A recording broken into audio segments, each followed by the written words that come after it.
మనం ఎన్నో సార్లు ఓడిపోవలసినటువంటి సందర్భాలు మనకు ఎదురవుతాయి. అలా ఓడిపోయిన రోజు నువ్వు దిగులు పడి నీ మరణాన్ని నువ్వే తెచ్చుకోకు. నువ్వు ఓడిపోతే విశ్రాంతి తీసుకో. ఆ విశ్రాంతిలో గెలుపు పాఠాలను చదువుకో. ఆ పాఠాలు తిరిగి నిన్ను నీ గెలుపుకు దోహదం చేస్తాయి. గెలవాలన్న కోరిక బలీయంగా ఉంటే ఓటమి నీ దరిదాపులకు జరగదు, నీ దరిదాపులకు రాదు. ఓటమికి భయపడి చెవులు మూసుకుంటే గెలుపు కొట్టే తలుపు చప్పుడు నీకెలా వినిపిస్తుంది?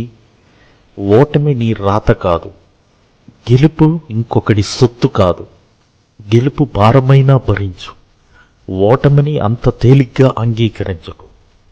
జీవితం మనకు నేర్పించేది ఏంటంటే, ఈ ఒడిదుడుకులు వచ్చినప్పుడు, ఎత్తుపలాలు మనకి ఎదురైనప్పుడు వాటిని తట్టుకొని మనం వాటిని జయించాలి. అలా జయించిన రోజే మనం ఓటమి పాలవ్వకోకుండా విజయాన్ని స్వీకరించిన వాళ్ళం అవుతాం. కనుక నీవు ఓటమి పాలైన ప్రతిసారి మళ్ళీ తిరిగి లెగిసి ఆ యొక్క ఓటమి ద్వారా కొత్త పాఠాలను నేర్చుకొని నీ విజయాన్ని దగ్గరగా చేర్చుకో.